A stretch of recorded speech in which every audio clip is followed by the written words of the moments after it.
इधर मैं लिखता हूं सॉल्ट, इधर मैं लिखता हूं ज्योमेट्री, इधर पार्टिकल रेशो और इधर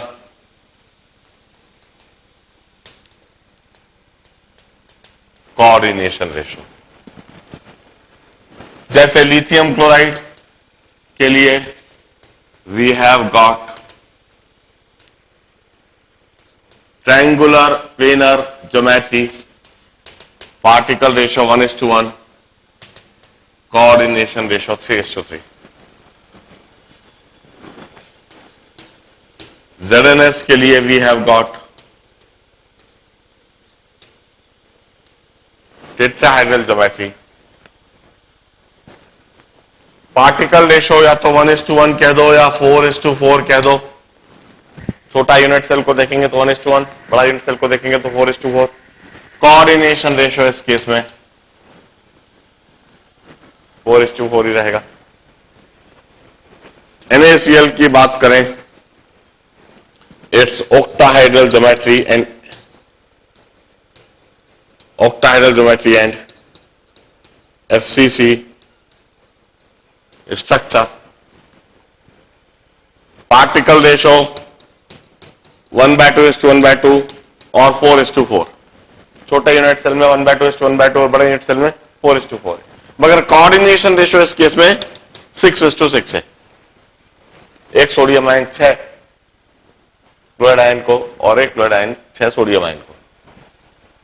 और यदि हम बात करें CaCl की, तो इसके लिए हम कहेंगे क्यूबिक ज्योमेट्री है और BCC स्ट्रक्चर है।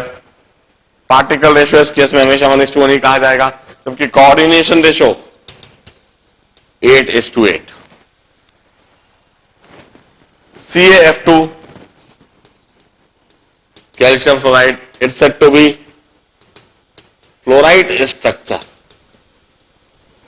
पार्टिकल रेशो यूनिट सेल में 4:8, coordination ratio 8:4।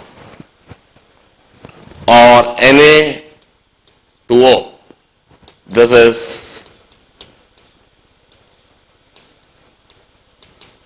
Anti fluoride structure, जिसमें पार्टिकल रेशो है 8:4, कोऑर्डिनेशन रेशो है 4:8।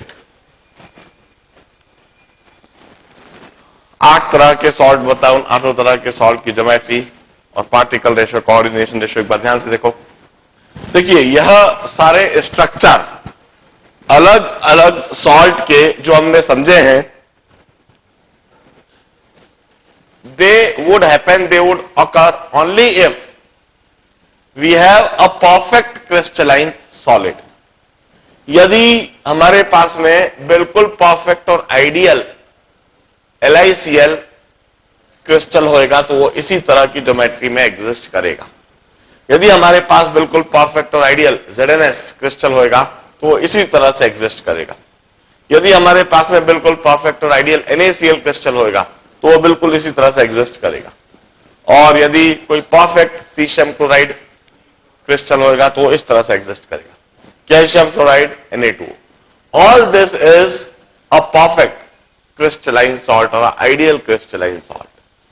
But once again, let me remind you, क्या इस यूनिवर्स में कोई सी भी चीज 100% आइडियल, 100% परफेक्ट है?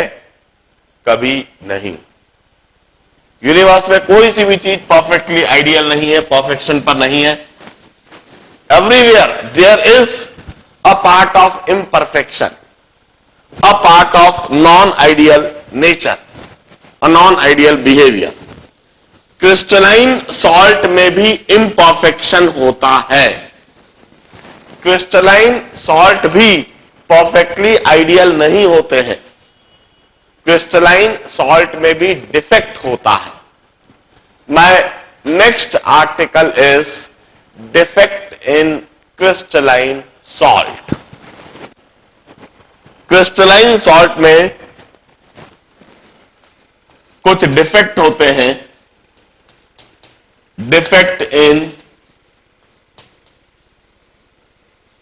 Crystalline salt.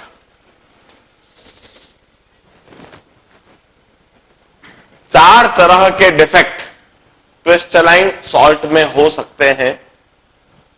किसी भी सॉल्ट में डिफेक्ट जरूर होता है, कोई सा भी सॉल्ट परफेक्टली आइडियल नहीं होता है। मैं चार तरह के डिफेक्ट बता रहा हूं, इन चार में से कोई एक ना एक डिफेक्ट या दो डिफेक्ट तो हर एक क्रिस्टलाइन सॉल्ट में होते ही है। The first defect is Schottky defect.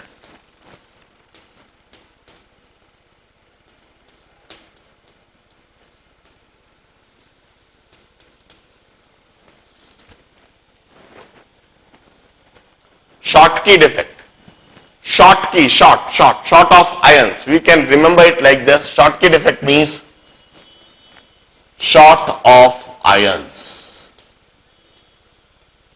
In this defect, few particles are missing from their lattice point.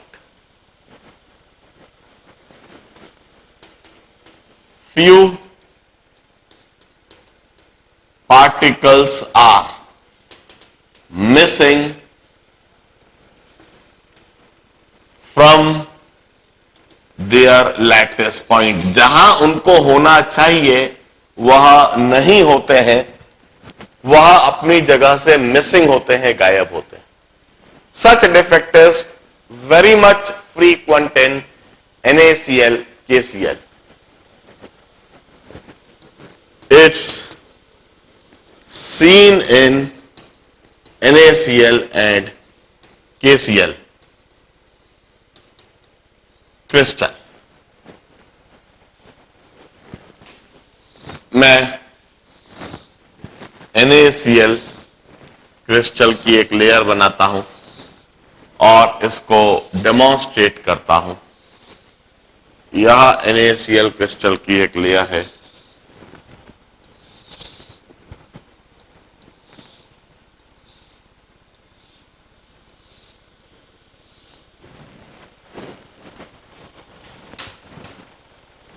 इसमें यह सोडियम आयन, यह chloride ion. Once again here sodium ion, here chloride ion, इधर sodium ion, here sodium ion, इधर sodium ion होना चाहिए जो कि sodium ion. Alternate तरीके से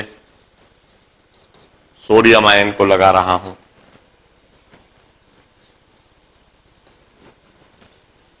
और ऑल्टरनेट तरीके से ही क्लोराइड आयन को लगाया जाएगा। यह सारे सोडियम आयन और इस जगह पर chloride ion.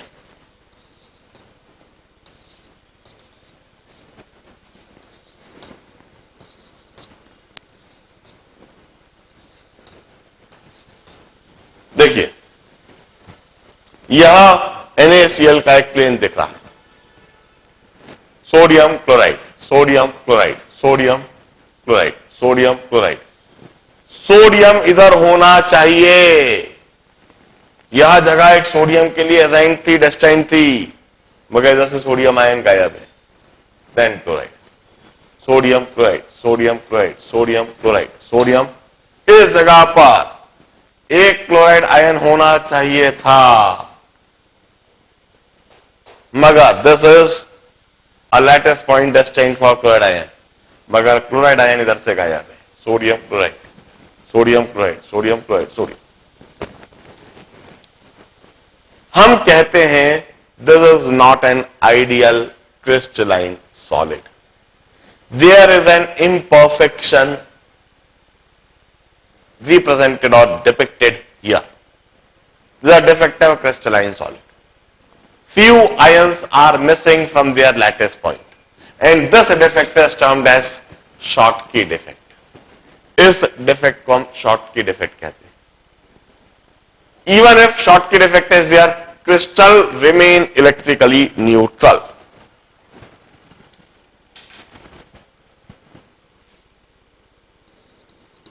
Crystal always remain electrically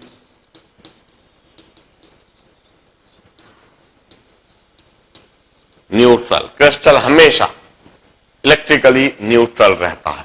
मतलब जितने पॉजिटिवली चार्ज सोडियम गायब है, उतने ही निगेटिवली चार्ज क्लोराइड आयन गायब रहते हैं.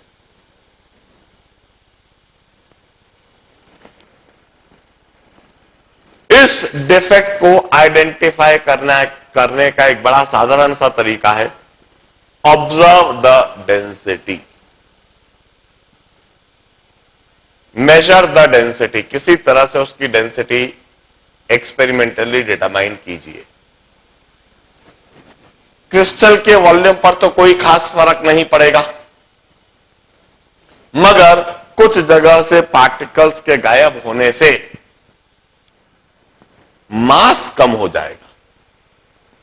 तो जो डेंसिटी आप ऑब्जर्व कर रहे हो, that would be less than the calculated density. Observed density of crystal is less than the calculated density of crystal. Crystal की आपने जो डेंसिटी कैलकुलेट करके रख रखी है, वह डेंसिटी कुछ ज्यादा होगी. जो आप एक्चुअली मेजर करने जाओगे तो कम दिखेगी.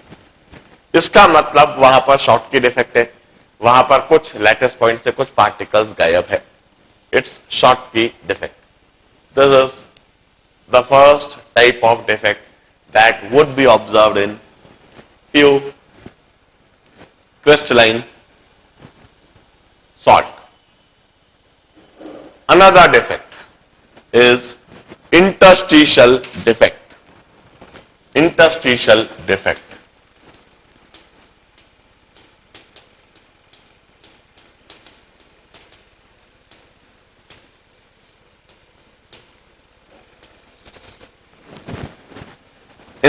In this defect,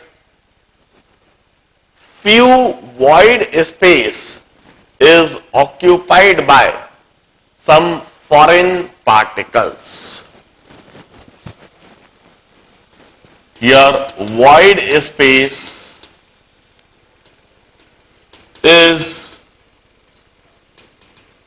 occupied by few foreign particles. कुछ वॉइड की जगह कुछ फॉरेन पार्टिकल्स ऑक्यूपाई कर लेते हैं. एग्जाम्पल इन स्टील और in gold. Example in steel और gold.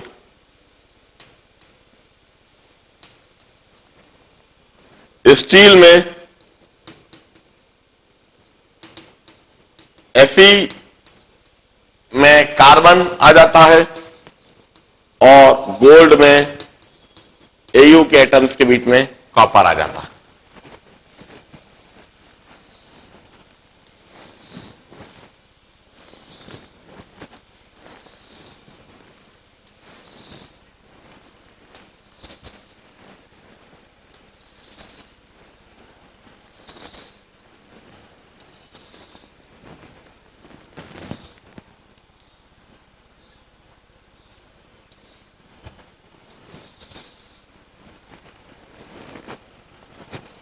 This is an array of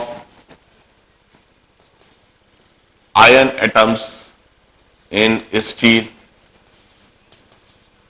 steel में आयन की यह एक लेयर है.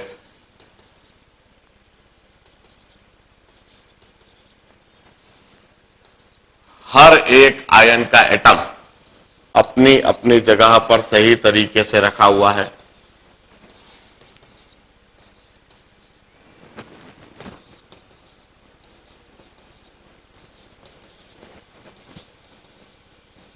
और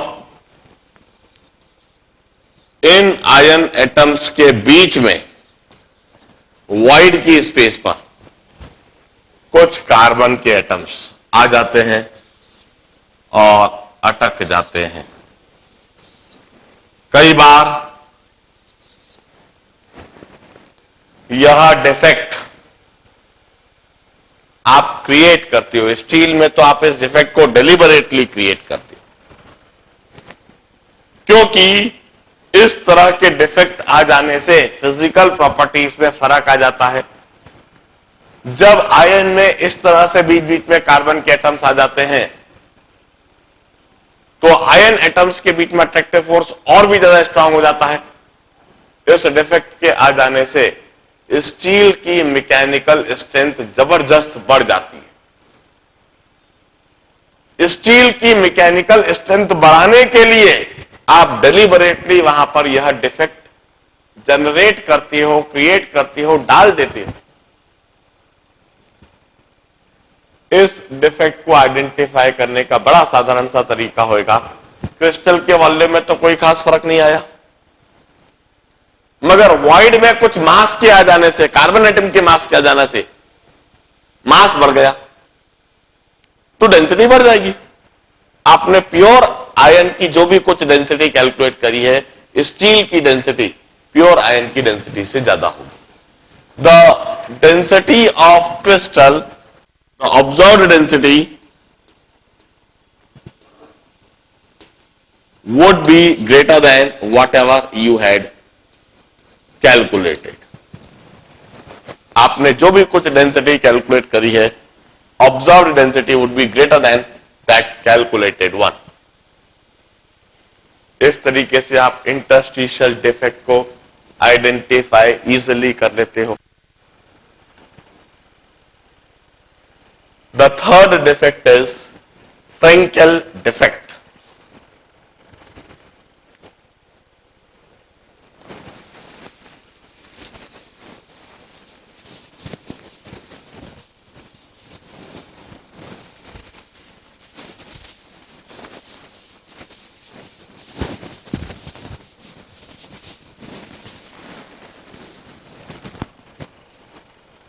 The third defect is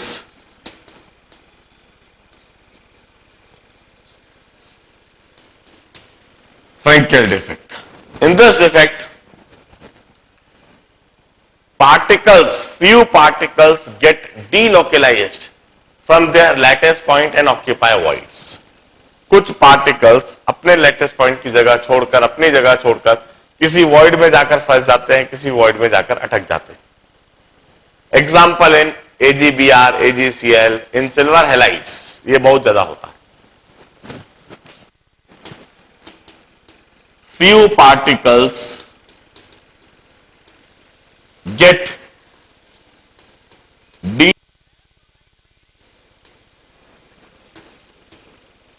from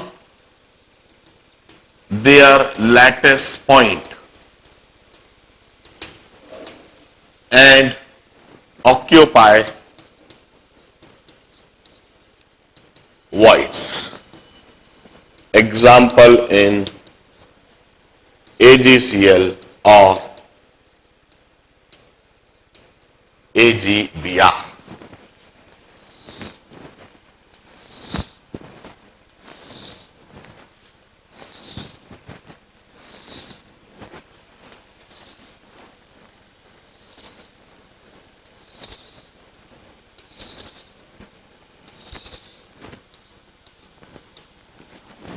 pictorially draw करता हूं उसको।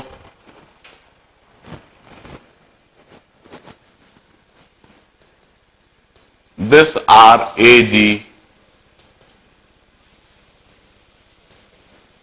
positive.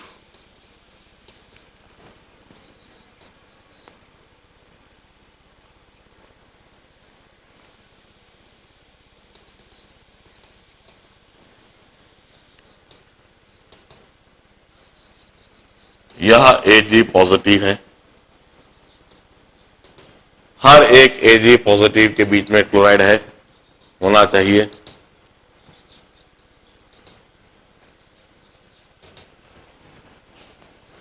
यह सारे क्लोराइड है।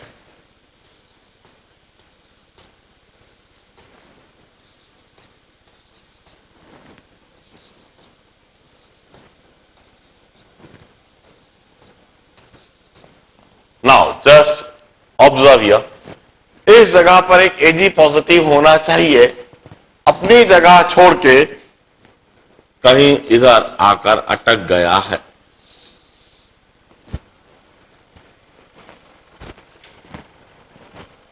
This is the assigned position for Ag, यह उसका लैटिस पॉइंट है, मगर वह अपना लैटिस पॉइंट छोड़कर डीलोकलाइज हो गया और एक वॉइड की स्पेस पे जाकर अटक गया।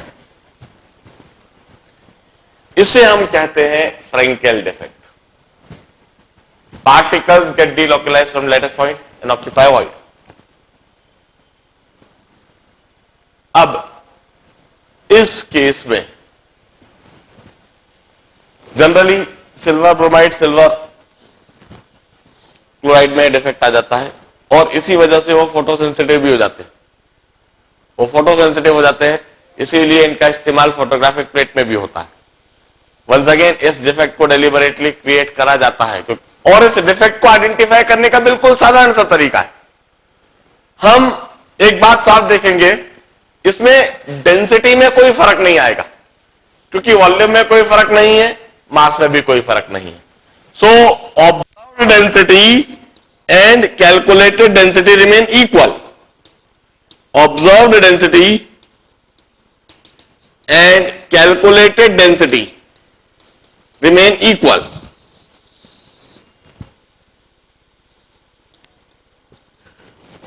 But electrical conductivity of the crystal substantially increases. इस केस में क्रिस्टल की इलेक्ट्रिकल कंडक्टिविटी एकदम से बहुत ज्यादा हो जाएगी। जितनी उसकी इलेक्ट्रिकल कंडक्टिविटी होना चाहिए उससे कहीं ज्यादा इलेक्ट्रिकल कंडक्टिविटी दिखने लगेगी, बिकॉज यह जो भटका हुआ सिल्वर आयन है जो अपनी जगह पर इस जगह पर होना चाहिए था, जो अपनी जगह छोड़कर कहीं इधर आ गया है, यह भटका हुआ सिल्वर आयन यह इलेक्ट्रिकल कंडक्टिविटी को हेवीली बढ़ा देता है। Electrical conductivity abnormally increases. Electrical conductivity increases abnormally. इस तरीके से हम यह बात ऑब्जर्व करके फ्रेंकेल डिफेक्ट को कंक्लूड कर लेते हैं कि वहां पर डेंसिटी तो वही है जो आपने कैलकुलेट करी, वही डेंसिटी ऑब्जर्व हो रही है, मगर इलेक्ट्रिकल कंडक्टिविटी एकदम से काफी अधिक बढ़ गई। इसका मतलब निश्चित वहां पर फ्रेंकेल डिफेक्ट